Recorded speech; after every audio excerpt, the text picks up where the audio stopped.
지금 말한 저자의 얘기처럼 플라톤 계열의 해석을 지지하는 사람과 휴մ 계열의 실증주의적 해석을 지지하는 사람이 두 세력으로 법칙에 대한 이해를 놓고 대립하고 있다. 그렇게 이해하시면 되겠습니다.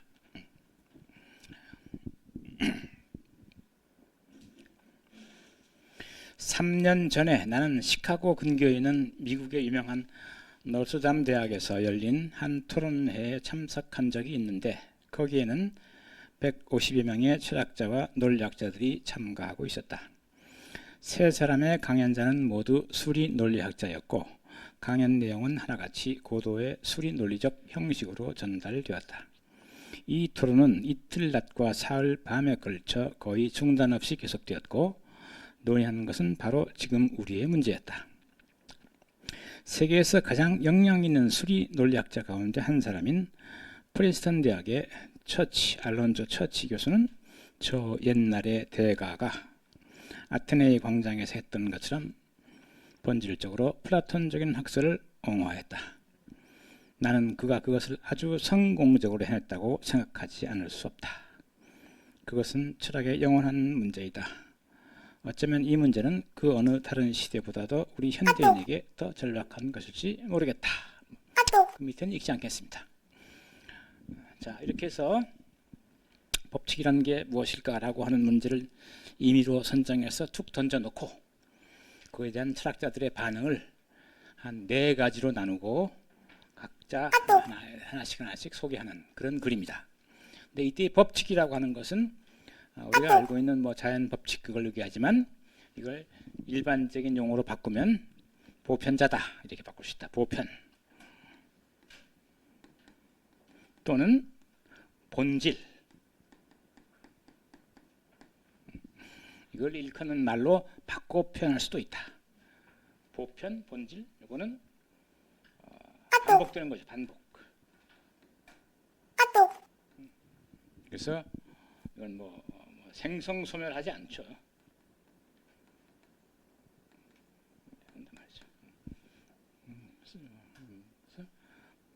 필연이라고 할 수도 있고 저것도 인정하는 말이죠. 시공 초월하고 시공을 초월하고 이런 성질 등등을 지닌 요컨대 이것저것에서 끊임없이 반복되는 그런 요인 그거를 본질 또는 보편이라고 부릅니다. 이건 철학의 영원한 문제라고 할 수 있어요. 그래서 이것이 한 사례로 지금 저자는 자연 법칙을 예로 들어서 어떻게 공방을 벌이는지 철학이 공방을 벌여왔는지를 서술하고 있습니다. 이 제1장의 논의는 그렇습니다.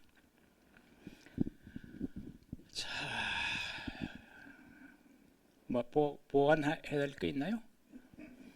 보완했으면 좋겠다는 거 있으면 말씀하세요.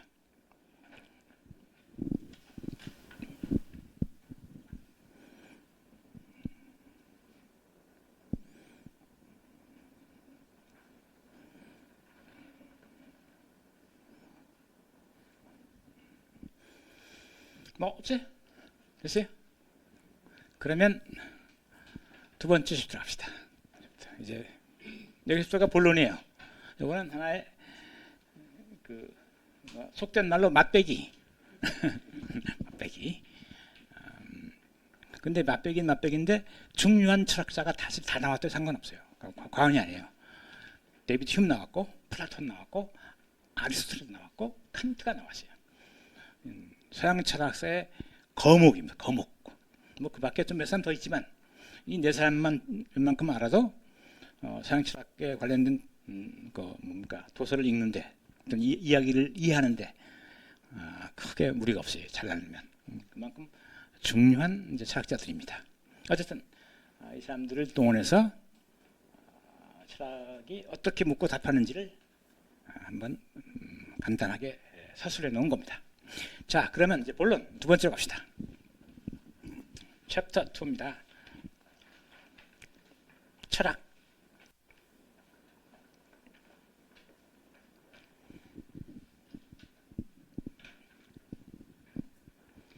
차례를 한번 보고 쪽으로 차례.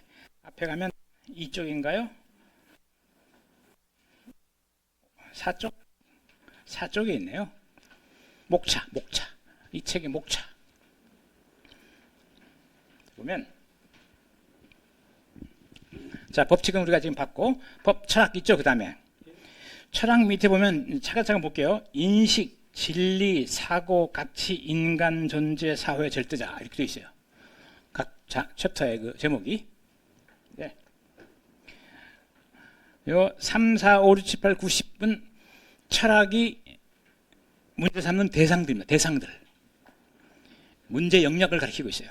어떤 영역을 탐구하는가, 철학이 어떤 대상을 탐구하는가 할 때 그 사례들입니다. 아주 대표적인 사례들을 열거해 놨어요. 8가지죠 지금. 그러니까 8가지.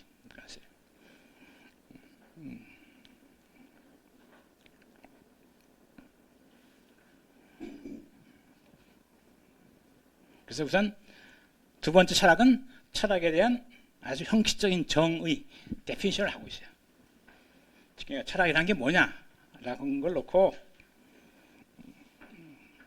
그 대강을 아웃라인하고 있단 말이죠. 한번 읽어봅시다.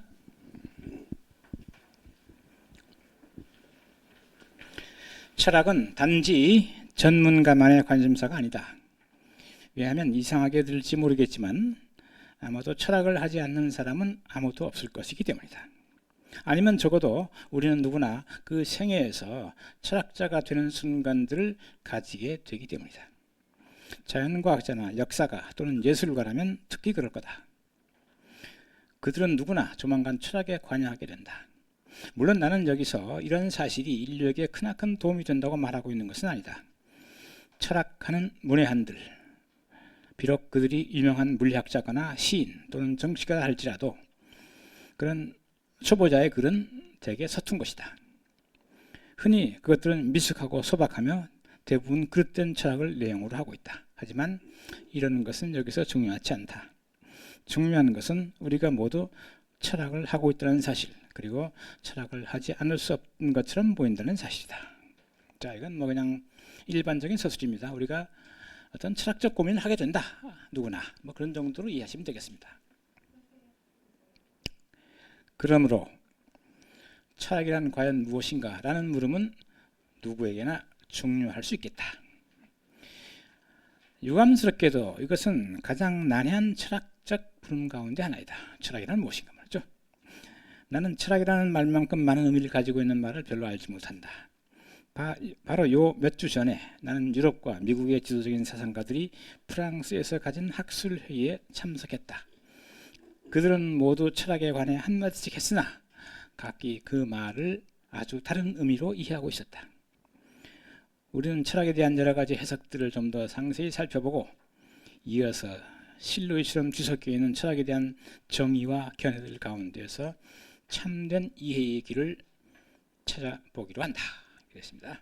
그러니까 철학에 대한 견해가 분분한데 이건 오늘날의 전문가들 사이에서도 마찬가지다.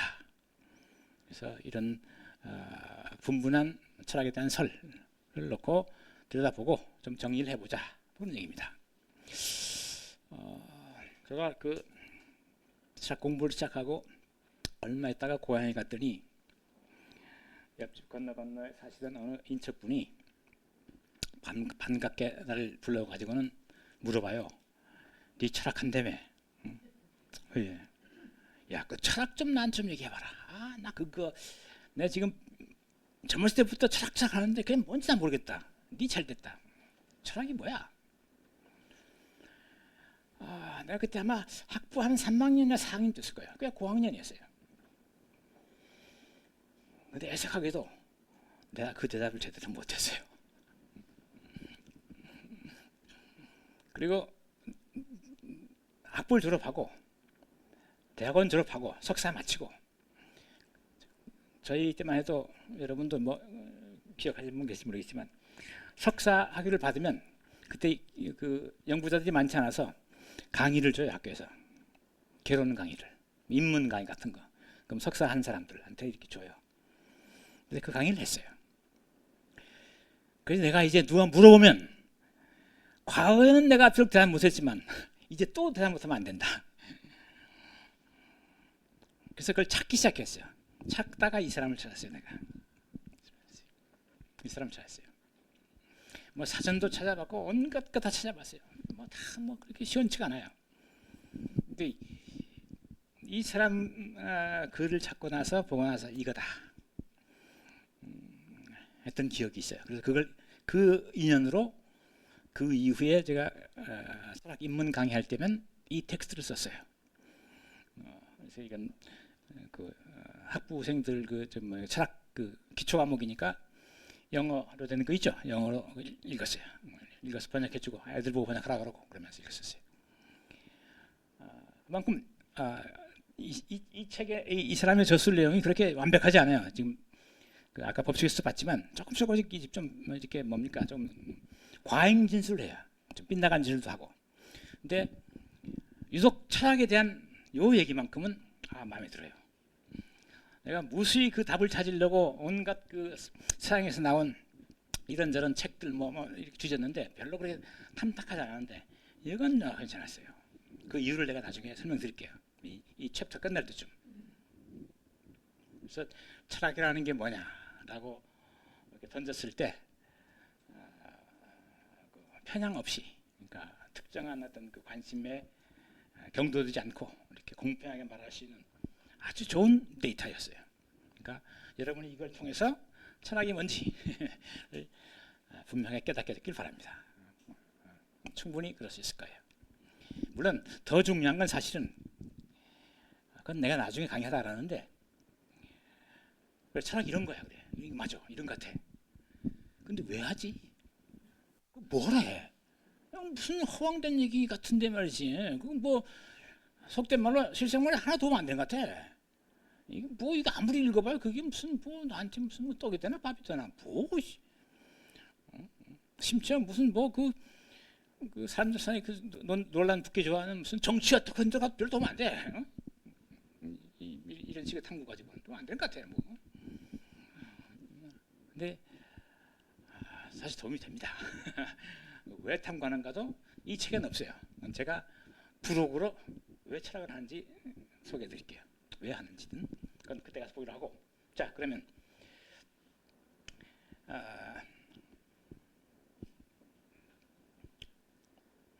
첫 번째 그 밑에 여기도 똑같이 어떤 한두 개 이렇게 답을 제시하고 비판하고 제시하고 비판하고 그런 건 자기 답을 꺼내요. 그런 구조입니다. 이 사람 논리는 항상 그래요. 그러니까 어떤 답을 제시하고 그 불충분하다 보완하고 그래서 자기 답을 마련하는 방식으로 서술되어 있어요.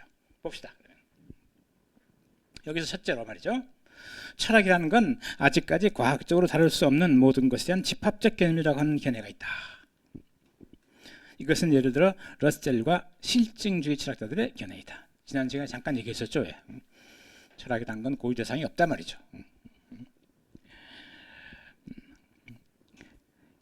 이들의 주장에 따르면 아리스토텔레스에게서 철학과 과학은 동일한 것을 의미했는데 후일 개별 과학들이 철학에서 분리되어 나오게 되었으니 처음에는 의학이 떨어져 나가고 이어서 물리학 그리고 다음으로 심리학 그리고 마침내는 우리가 오늘날 수학의 한 분야에서 가르치고 있는 논리학, 형식 논리학까지 철학에서 떨어져 나오게 되었다. 그래서 바꿔 말하면 고유한 대상을 가지고 있는 연구 분야 예컨대 수학이 있다, 수학이 존재한다라고 하는 의미로는 철학이 결코 존재하지 않는다는 거다. 철학에는 그러한 대상이 없다. 고유한 대상이 없다는 겁니다.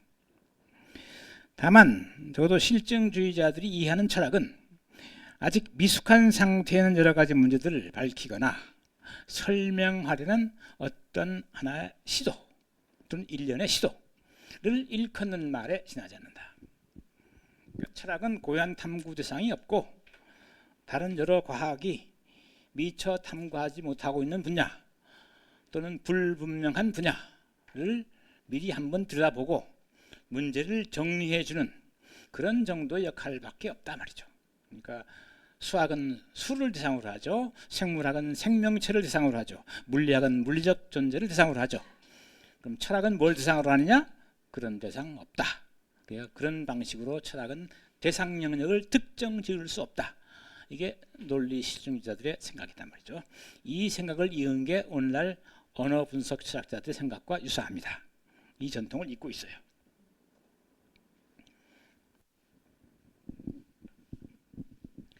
자, 이것은 분명히 흥미로운 관점이며 얼핏 보기에 제시된 논거들이 아주 설득력 있는 것처럼 보인다. 그러나 우리가 이것을 좀 더 자세히 살펴보면 여러 가지 의문이 생겨난다. 왜냐하면 적어도 첫째로 이들 철학자가 옳다면 우리는 오늘날 1000여 년 전보다 더 빈약한 철학을 가지고 있어야 할 것이기 때문이다. 그러나 이것은 확실히 사실이 아니다. 철학은 오늘날 그 어느 때보다도 더 풍부해졌다. 사상가들의 수, 오늘날 그 수는 대략 1만 명 정도이다. 에서뿐만 아니라 논의들은 문제들에서도 그러하다. 고대 그리스인들의 철학과 우리의 철학을 비교해보면 20세기를 살고 있는 우리가 그리스인들이 알고 있던 것보다 훨씬 더 많은 문제들을 제기하고 있다는 것을 알 수 있다. 둘째로, 이것도 역시 실증주의의 견해에 대한 비판입니다. 시대의 흐름에 따라 다양한 여러 분야들이 철학에서 떨어져 나왔다는 것은 분명 사실이다. 그러나 여기서 특징적인 사실은 그와 같은 특수과학이 독립해 나갈 때마다 그와 거의 동시에 그에 병행하는 철학적 분야가 생겨났다고 하는 점이다. 예를 들어 형식논리학이 철학에서 떨어져 나가자 논리 철학이 널리 보급되고 열띤 논쟁거리가 되었던 것이 그렇다. 예컨대 미국에서는 이 나라가 논리학의 분야에서 선도적임에도 불구하고, 아니 어쩌면 바로 그렇기 때문에 순수한 논리학적 문제에 관해서보다도 논리 철학에 관해 더 많은 논의가 이루어지고 있다. 이와 같은 사실들은 철학이 여러 과학이 발달해감에 따라 소멸해가는 것이 아니라 오히려 더욱 활기를 띠면서 풍부해져 간다는 것을 보여준다. 그리고 마지막으로 철학 같은 것은 결코 존재하지 않는다고 생각하는 사람들에게 도대체 어떤 개별과학, 어떤 학문의 입장에서 그러한 주장을 하느냐 하는 짓궂은 질문을 던져보는 것이다.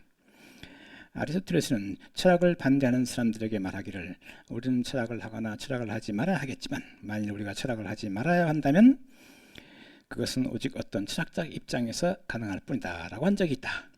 그러므로 우리는 철학을 하지 않기 위해서라도 또한 철학을 해야 한다. 그런데 이것은 오늘날에도 여전히 참이다. 철학이 존재하지 않는다는 것을 보여주기 위해 거대한 철학적 논쟁들을 끌어들이는 소위 철학의 적대자로 간주되는 사람들의 견해보다 더 자가당착인 것은 없다. 결국 철학에 대한 첫째 견해를 정당화하는 데는 엄청난 어려움이 따른다고 하겠다. 철학은 미숙한 상태에 있는 문제를 위한 저장소와는 다른 어떤 것이야만 한다. 물론 때때로 철학은 그러한 기능을 수행했던 적이 있긴 하다. 그러나 철학은 그 이상의 어떤 것이다. 거기서 문단을 나누세요. 세 번째 줄 그 사이에 이와 대조적으로 그 앞에서 문단이 나뉘어져야 되는데 붙여져 있네요.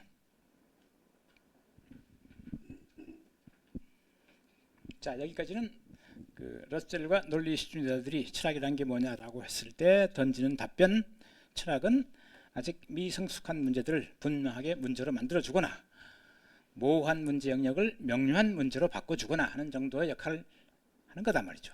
그러니까 특별히 자기 고유한 대상 영역을 가지고 있는 그런 탐구 분야로서의 철학 같은 것은 없다. 그러니까 고유한 영역이 없다. 탐구 영역이 없다. 이런 주장하는 사람들의 얘기를 놓고 지금 그런 것 같지 않다라고는 얘기를 하고 있어요. 자, 거기서 혹시 뭐 보완 필요하시면 말씀하세요.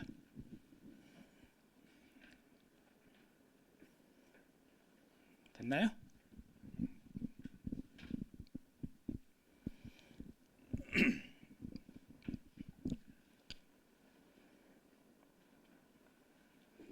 다음은 그러면 이와 대조적으로 둘째 의견은, 이건 철학에 대한 둘째 의견입니다. 앞에 러셀과 논리실증주의와는 구별되는 두 번째 이론, 두 번째 해석, 두 번째 태도, 두 번째 주장이죠.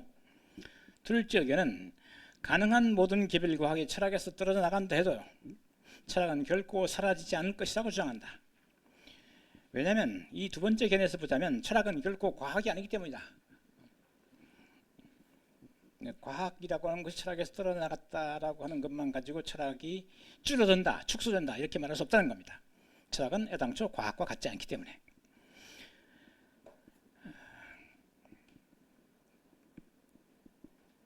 철학은 초이성적인 것, 이성을 초월하는 것 말이죠. 개념화할 수 없는 것, 지성을 초월하여 또는 적어도 그 한계에 놓여 있는 것을 검토한다. 그러므로 철학은 과학이나 지성과는 공통되는 것을 거의 갖고 있지 않다. 철학의 영역은 합리적인 것 너머에 있다. 그러므로 철학한다는 것은 이성을 가지고 탐구하는 것이 아니라 어떤 다른 방식으로, 즉 다소간 불합리한 방식으로 탐구하는 것이다. 이것은 오늘날 널리 특히 유럽 대륙에서 유행하고 있는 견해로서 유럽 사상가들 가운데서도 소위 실존 철학자들이 옹호하고 있다. 이러한 견해를 아주 극단적으로 주장하는 사람으로는 아마도 파리의 지도적인 철학자 장발 교수를 예로 들 수 있겠다.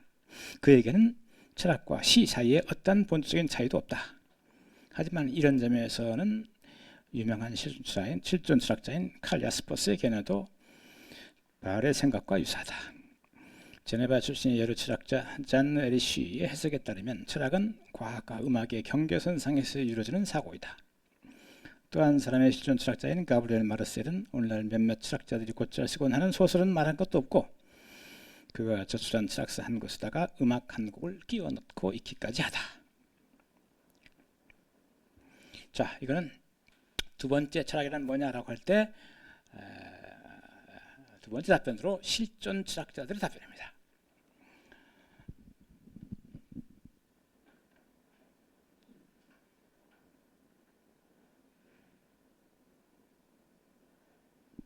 실존 철학이라는 말은 많이 들어보시죠? 그죠? 실존이라는 말은 무슨 말인지 혹시 아세요? 실존. 난 실존적 고민이 있어. 뭐 이러잖아요. 그죠? 실존.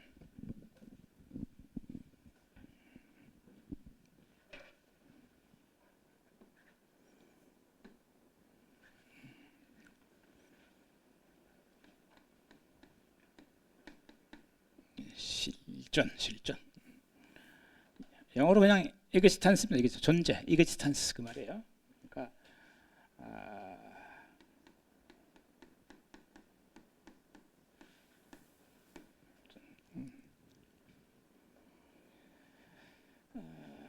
실존이라고 하는 말은 실존주의 철학과 함께 등장한 말인데 이게 19세기 중반에 시작돼요. 19세기 중반에 1850년대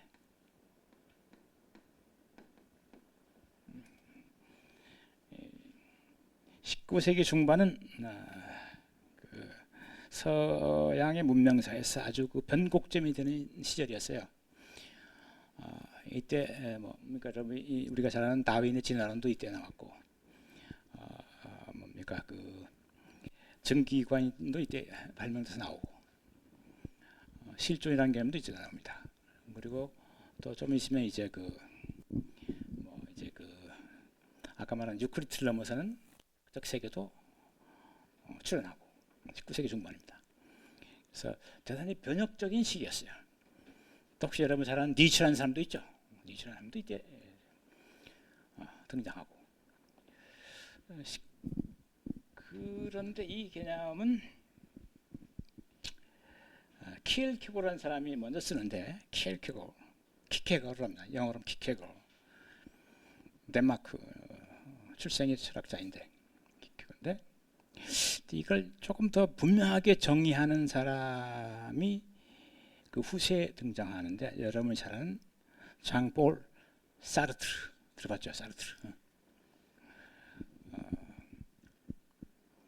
옛날에 그 종로서적, 이제 없었지만 옛날에 종로서적이 있었어요. 기억하세요? 종로서적. 거기서 제가 학부 때 가서 책도 사고 그랬었는데, 그다음 뭣도 모르고 거기서 책을 하나 산 적이 있어요. 또 실존주의는 휴머니즘이다. 이게 불한대우는 그렇게 돼 있어요. 그 당시. 그래서 내가 고등학교 다닐 때 불어를 좀 해가지고 그 제1국어로 그래서 이거 대조하면서 불어 좀 늘고 뭐 철학 좀 알아보자. 그걸 한 적이 있어요. 그래서 읽었던 기억이 있는데 그게 이제 첫 번째 실존주의와 관련된 책이야. 내가 읽은 책이에요. 그러니까 그닥 어렵지 않아요. 근데 거기에 등장하는 아주 중요한 그 태세가 실존은 본질이 앞선다. 실존은 본질이 앞선다. 그러니까 그냥 영어로 그냥 쓸게요.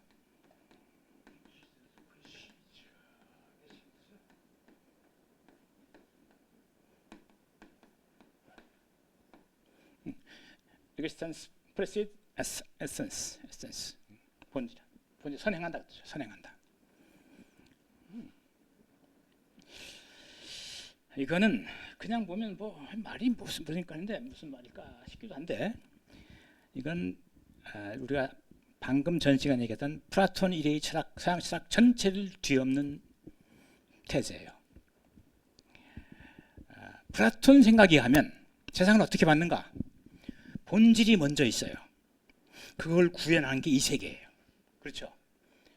삼각형의 정의가 먼저 있고, 그걸 다양한 삼각형 형태로 우리 세상에 존재하는 삼각형이, 그죠? 원의 정의가 먼저 있고, 그럼 영원한 거니까 그럼 다양한 원이 있는 거예요. 그러니까 본질이 먼저 있고, 그다음에 실존은 그 다음이에요. 뒤로 바꾼 거예요. 본질이 나중에 온다.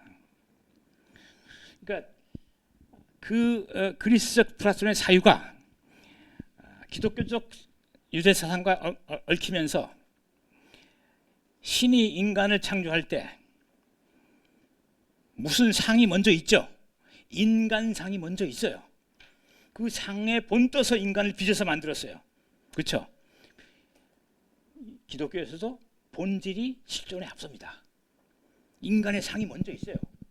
그 흙을 빚어서 거기서 집어넣었어요. 입김이 물어났단 말이죠. 상이 먼저 있다. 본질이 먼저 있다. 형상, 폼이 먼저 있단 말이죠.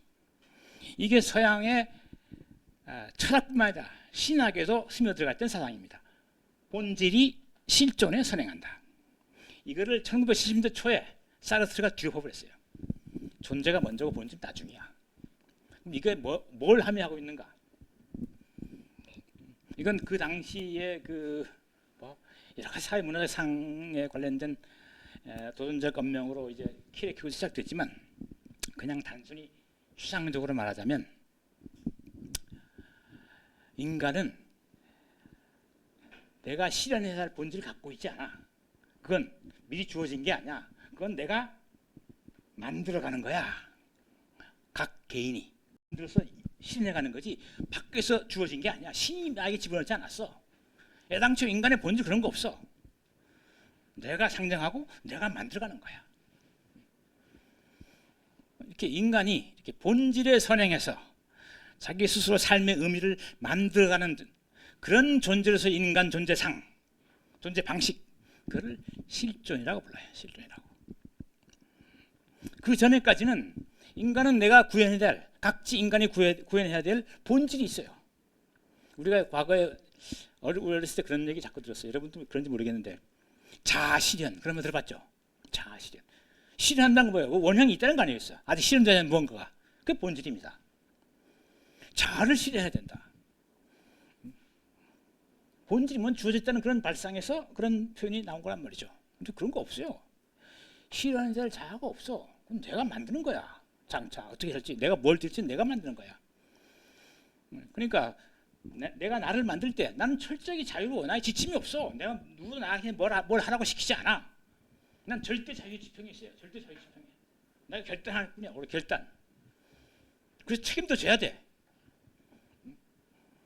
그러니까 좀 불안해. 책임도 온전히 내 책임이야. 누구도 원망할 수 없어.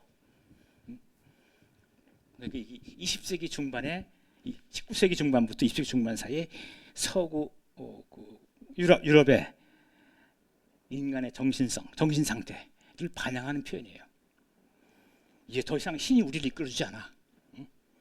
유물론이 득시하고 말이지. 뭐 없어. 기계가 인간을 지배하고 말이지. 일터에서 막 내쫓고. 그래서 무슨 러다이트 운동 들어봤죠? 기계 축출. 요즘 AI가 등장해가지고 지금 난리가 나 있죠. 인간이 일터에서 쫓겨난단 말이죠. 18세기 중반에, 19세기 중반에는 산업혁명이 들어오면서 공장 노동자들로 전락해요. 기계에 예속돼요. 인간이. 그 대량 해고가 되고, 가내공업이 다 사라져요. 일자리가 없어져요. 기계가 대체하니까 불안이 오는 거예요. 신이 더 이상 우리의 삶을 보존하지 않아. 그거 어떻게 해야 되지? 각자 해야 돼. 각자 해결해야 돼. 누구도 책임져 주지 않아. 그런 어떤 그 시대의 심리 상태가 나름 반영됐다고 볼 수도 있어요. 어쨌든 이런 주장을 아주 극적으로 표현한 사람이, 이건 이제 20세기에 나온 표현이지만 사르트르는 20세기 사람이니까, 사르트르는 1800년대 후반에 태어나서 1970년대, 제가 고등학교 다니기 전인가 고등학교 직전인가 뭐 그쯤에 졸업을 했어요. 1970년에 졸업. 그러니까 현대인이죠, 완전히. 근데 키르케고가 이 상황을 아주 천재적으로 짚어내요. 천재적으로. 1850년대. 그러니까 이제 인간의 실존이라는 게 어떤 거냐. 예를 들어서 사파를 그려요. 그러니까 마차를 타고 이제 여행을 가요. 뒤에 손님을 태우고 이제 마부가 마차를 끌고 가요. 둘이가 먼 길을 가야 되니까 혼자 못 타고 둘이가 교대로 한 사람 옆에 자고 한 사람은 마차에 채찍을 가요. 뒤에 손님 탔어요. 그때 마차로 간 그 마부 한 사람만 밤에는 깨어 있어요. 다 자요. 손님도 자고 옆에 사람도 자고. 이때 깨어 있는 사람 그 마부만 실존한다 그래요. 나머지도 존재는 해요. 존재는 해. 그 모든 사람이 존재는 하지만 실존하는 사람은 깨어 있는 마부다. 그 뭘 하기에? 그만이 순간순간 결단하고 있단 말이죠. 순간순간 행위를 결단하는 가운데 자기의 존재성을 입증하고 있단 말이죠. 자기의 의미를 만들어내고 있단 말이죠. 마차의 그 마부에다가 말에다가 채찍을 하는 강도, 속도, 고삐를 잡는 힘 등등을 통해서 상황을 조절하고 있단 말이야. 그 깨어있는 마부만 실존한다. 나머지 자고 있는 자들은 존재는 하지만 실존하지 않는다. 그럴싸하죠? 실존한 말의 의미가 그럴싸하잖아요. 순간순간 주체적인 결단을 통해 자기의 존재의 의미를 만들어가는 존재, 그거를 실존이라고 한다. 그건 인간만의 존재 방식이다. 돌멩이도 존재한다. 그러나 돌멩이는 실존하지 않는다. 그 의미를 스스로 만들지 못하기 때문에. 그러니까 이렇게 구체적인 상황에서 순간순간 결단할 때 우리가 어떠한 지침도 없다. 물론 흔히 그 후세에서 정리할 때 이제 그 유신론적 실존주의와 무신론적 실존주의를 구별하는 경우가 있어요. 그러니까 이제 유신론적 실존주의는 그저 마지막에 기댈 때가 있는 거예요. 호소할 때가 있는 경우에 유신론적 실존주의고, 결국 그런 거 없다라고 하면 무신론적 실존주의가 돼요. 킬케고는 신을 끌었던 사람이고 신에게 호소하고자 했던 사람이고, 사르트르는 그것마저도 거부했던 사람이죠. 어쨌든 그렇게 구체적인 상황에서 순간순간 결단할 때 우리의 행위에 지침이 되느냐, 지침이 되는 게 있느냐. 흔히 말하는 어떤 윤리도덕적 어떤 지침, 너는 이런 건 하면 안 되고 이런 건 해야 돼 라고 해주면 그만큼 편하죠. 지침이 있으니까. 이제 망망대해 돛대도 없고 삿대도 없어. 방향도 몰라. 가야 돼. 어딘가. 어디로 가는데 아무것도 없어. 그러니까 망망대해에 돛대도 삿대도 없이 그냥 배가 하나, 조각배가 하나 떠 있어. 그게 나야. 어디로 가지? 어떻게 가지? 그냥 가야 돼. 야, 뭐 막막하죠. 불안하고. 그 상황을 그 20세기 초에 정신 상황으로 이해했던 겁니다. 사르트르는 적어도. 그리고 그걸 그런 상황으로 내몰았던 게 킬케고르예요. 그 성서에 보면 저는 뭐 그쪽에 그렇게 뭐 신앙을 그렇게 깊게 가졌던 사람이 아니어서 지금은 아예 없고 성서에 보면 그 아브라함이 자식을 늦게 낳죠. 네. 이삭. 늦게 낳았는데 어느 날 야훼가 나타나가지고 바치라고 그러죠. 네 자식 나한테 제물로 좀 바쳐. 저 모리아 땅으로 가가지고 말이지. 갑자기 이제 뜬금없이 내가 늦둥이를 하나 낳는데 100살이 넘어서 이걸 제물로 바치니까 황당한 거예요. 그러니까 아브라함은 그 흔히 뭐 믿음의 조상 그래가지고 신의 말이면 무조건 복종하는 대표적인 그런 어떤 그 뭡니까 성실한 인물로 이렇게 그려져 있는데 고민스럽단 말이죠. 이 아들을 죽여서 신의 말에 복종할 것이냐, 신의 말을 거역하고 아들을 살릴 것이냐. 아들의 등 보쯤에다가 낫도 끼우고 뭡니까 그 풀섭도 이렇게 지우고 해서 간단 말이죠. 근데 가는 길이 고통스러운 거예요. 야, 얘를 죽이냐 살리냐 말이죠. 그래서 그 상황을 이제 키엘크가 딱 지적합니다. 바로 그때 그 상황이 되면 그 어떤 도덕적 준칙도 의미가 없어진다. 그 절체절명의 선택의 순간에 비록 그 어떤 윤리적 준칙으로 무장했다 하더라도 그 행동하는 데 도움이 안 된다. 인간의 문제, 인간 개개인의 의미 창출의 순간에 그 주체적인 순간에 다른 데 호소할 데 없다 말이죠. 어떤 호소 도움이 안 된다. 어떤 준칙 도움 안 된다. 그러니까 보편적인 도덕률 그거 다 필요 없는 거다. 뭐 해라, 뭐만 하지 마라. 그런 게 인간의 삶의 그 절체절명의 순간에 가면 그런 거 하나 도움 안 되는 거다 말이죠. 스스로 결단하고 스스로 책임질 준비를 항상 해라. 그게 인간의 실존적 국면이다. 그렇게 얘기합니다. 그래서 그 누구예요? 그 이방인을 쓴 누구예요? 까미. 예, 알베르토 까미. 거기 보면 그 주인공이죠. 메르소인가? 메르소 맞죠? 메르소. 예. 그 햇볕이 뜨겁고 모래살에서 열기가 뿜어 나와서 그 사람을 죽여요. 그래서 그리고 뭐 별 죄의식도 없어요. 그러니까 여기 무슨 도덕적 준칙 그런 거 없어요. 삶에 어떤 합리성이 없어요. 왜 그러지? 근데 이유를 들으시면 합리적인 거예요.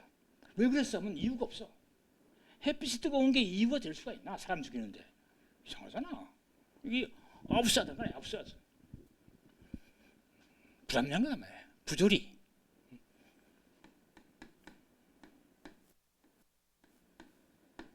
아부사다티.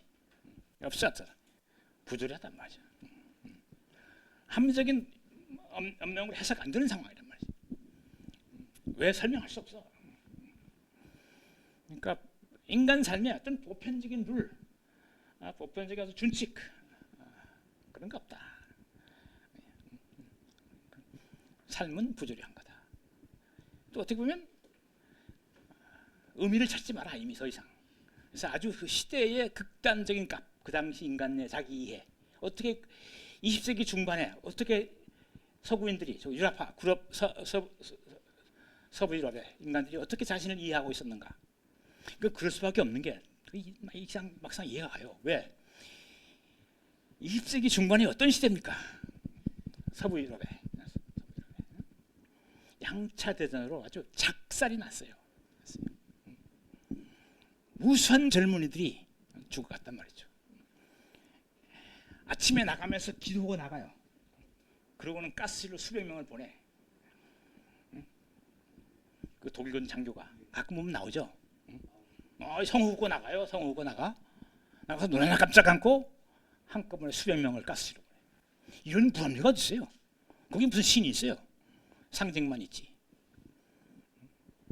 그걸 경험했단 말이죠.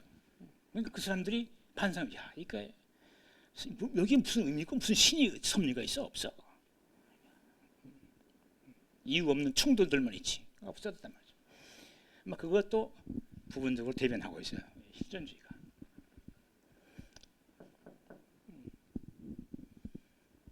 그러니까 이 사람들은 철학은 이제 그렇게 인간 내면의 존재 방식에 충실하라. 더 이상 바깥의 거 신경 쓸 거 없어.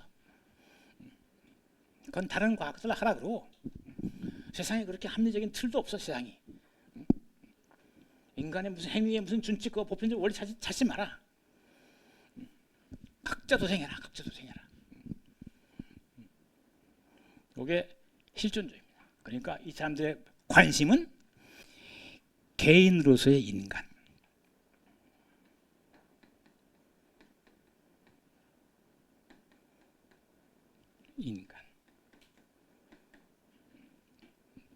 이때 제가 개인이란 말 쓰는 까닭은 보편적 인간성을 지닌 존재가 아니다 이 얘기입니다. 각각의 개체의 독특한 특징과 상황에 놓여 있는 그런 존재로서의 인간. 이게 철학적 반성의 뿌리에 놓여 있다. 이런 주장을 했습니다.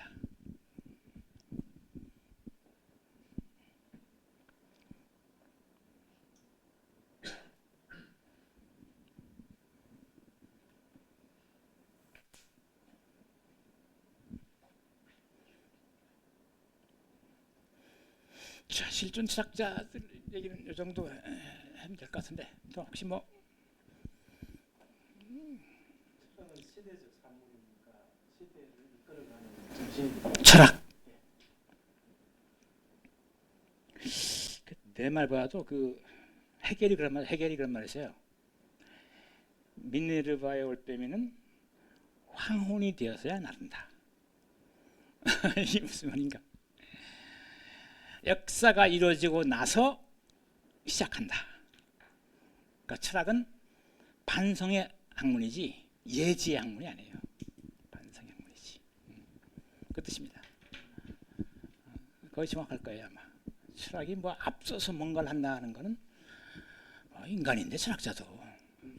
네, 그래서 일어난 일들을 비판적으로 평가하는 가운데 이건 참 좋았어. 이건 앞으로 하면 안 되겠어라는 정도의 시대를 관통하는 철학적 진리. 시대를 관통하는 철학적 진리. 무슨 말인지 잘 그 의미가 잘 정확하지 않아요. 무슨 법칙 같은 그런 말로 들리는데 참인 어떤 진리, 철학적 진리, 참인 철학적 진리.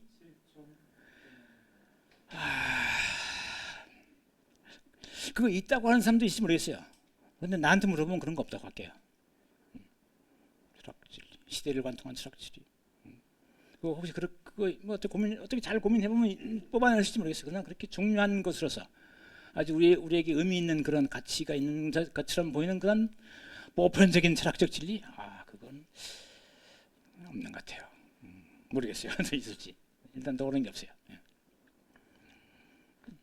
예, 또? 주체적 결단을 바탕한다면 주변 철학자들은 주체적 결단의 어떤 방향성 같은 건 인정하지 않는 거예요. 예, 없습니다. 방향성 인정하는 순간 그 결단에 앞서는 어떤 존재를 인정해야 되죠. 그래서 어떤 준칙도 없다, 준고도 없다. 그래서 불안한 겁니다. 불안한 겁니다. 시대 정신이 상당히 불안했던 시대죠. 20세기 중. 실존주의라고 개인 주체 예. 이야기하시는데 예.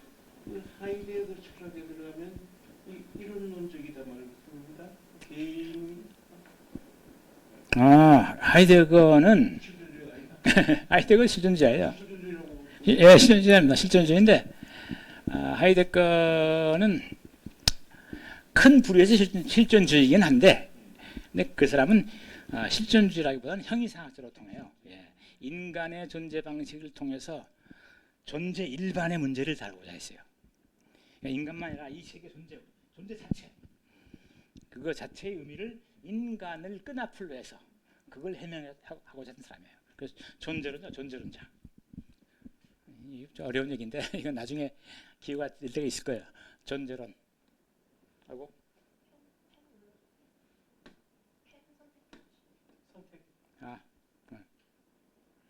뭐야?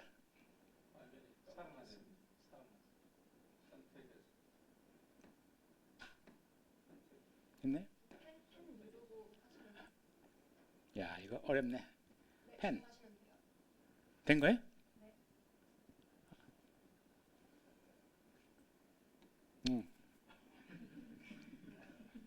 아까 뭐라 그랬지 근데? 까먹었어. 내가 뭘 얘기했으려고 그랬는데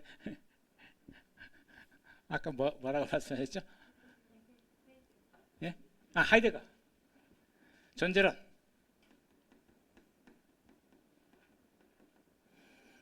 그러니까 있다는 게 뭐냐? 있다는 게 뭐냐? 안다는 게 뭐냐? 인식론. 좋다는 게 뭐냐? 가치론. 갑니다. 이게 철학의 3대 주제예요. 존재론, 인식론, 가치론. 그 다음은 기본으로 논리학. 그래서 4대 고유 주제라고 합니다. 4대 고유 주제. 다른 학문이 잘 다루잖아요. 요즘은 뭐 현대 와서는 논리학을 수학이 해요. 수학이. 그래서 존재론, 인식론, 가치론. 요거는 고유한 철학의 문제입니다. 그 중에 하나죠. 존재론은. 그래서 아이데거는 존재론자입니다. 나중에 한번 잠깐 얘기할 기회가 있을 거예요. 또 어디 있습니까? 실존주의와 관련해서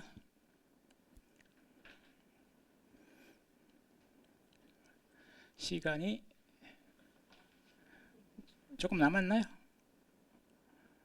조금 남았네요. 없으면 조금 더 가죠. 그러면.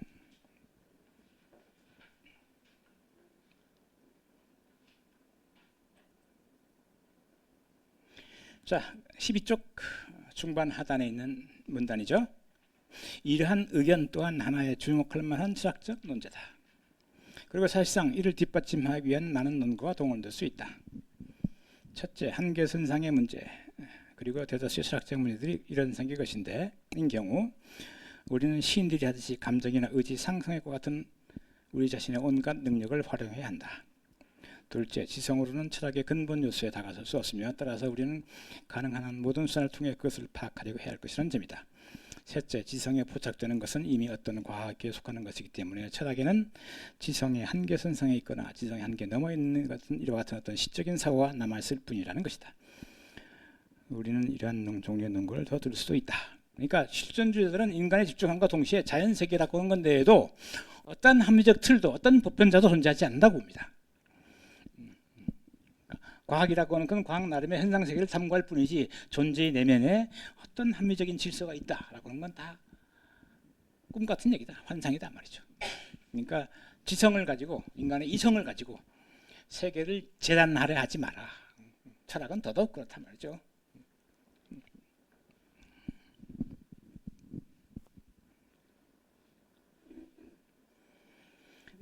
철학과 시 사이에 예. 본질적인 차이가 없다 하는 말하고 예. 과학과 음악의 경계선상의 사유다. 예. 그러니까 예. 시 이게 수학적 언어가 아니죠. 감각의 언어죠. 감성의 언어고 합리성의 언어가 아니에요. 시. 그다음 또 하나 뭐였죠 여기? 과학과 음악? 음악도 마찬가지고 감성의 언어죠.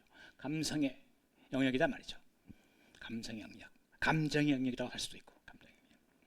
그러니까 수학과 대비되는 거죠. 합리성과. 그러니까 철학은 그 합리적 경계에 머무는 게 아니라 그걸 넘어서야 된단 말이죠. 근데 과연 넘어설 수 있느냐? 넘어설 수 없을 것 같다. 아니야. 시적인 사고를 하면 넘어갈 수 있어. 아니야. 음악적인 사고를 하면 넘어갈 수 있어. 그 극단으로 밀어붙이면 말이죠. 그래서 그 경계까지 한번 밀어붙여봐. 그러면 그 불합리한 세계 그게 눈에 들어올 거야. 뭐 이런 아주 극단적인 주장이죠. 주장. 과연 그게 가능한지는 잘 모르겠어요. 저는 합리론자여 가지고 뭐 그런 주장을 할 수 있죠. 사람에 따라서는.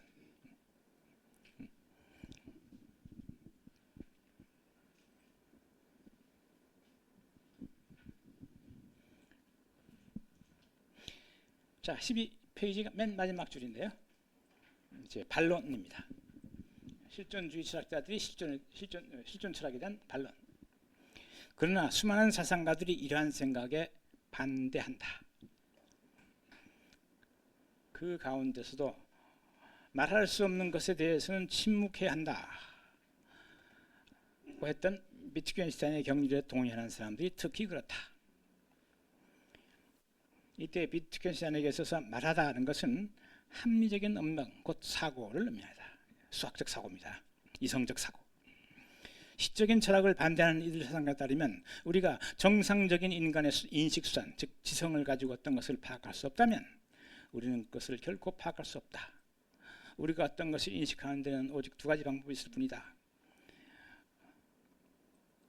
어떤 방식으로, 감각적으로나 정신적으로 직접 보는 것과 추론하는 것이다. 그러나 이 두 가지는 모두 인식의 기능이며 본질적으로 지성의 작용이다. 우리가 어떤 것을 사랑하거나 미워하고 있다는 사실, 혹은 불안이나 메스꺼움 또는 이와 비슷한 어떤 것을 경험하고 있다는 사실로부터 우리가 행복하다거나 불행하다고 느낀다는 사실이 뒤따라 나올 수는 있을 것이다. 그러나 이 이상 아무것도 그로부터 규결되지 않는다. 이러한 것이 바로 이들 철학자들의 견해이다. 유감스럽게도 그들은 그들과 다른 의견을 지닌 사람들을 비웃으면서 몽상가나 시인 또는 진지하지 못한 사람으로 간주해버린다. 그러니까 이건 실존주의와 완전히 대비되는 합리주의 계열의 철학자들은 그렇다는 겁니다. 실존주의자들을 몽상가로 비난한다. 그러니까 인간이 뭔가를 안다라고 하는 것은 지성을 가지고 뭔가를 아는 거지. 그 밖에 무슨 어떤 감정을 가지고 어떤 불안, 그 세계가 있다는 걸 너가 어떻게 확신하느냐? 그 세계 존재가 나에게 인간의 존재에 근본적으로 위협이 돼. 그 불안은 무엇인가야? 그 불안이라는 감정을 통해서 우리는 나 외에 뭔가가 나를 위협하고 있다는 걸 우리는 확신할 수 있어. 따라서 불안이라고 하는 감정은 세계의 존재를 인식한 확실한 수단일 수 있어. 뭐 이렇게 얘기할 수 있다는 거죠. 그런 건 잘못되었다. 그 얘기를 하고 싶은 겁니다.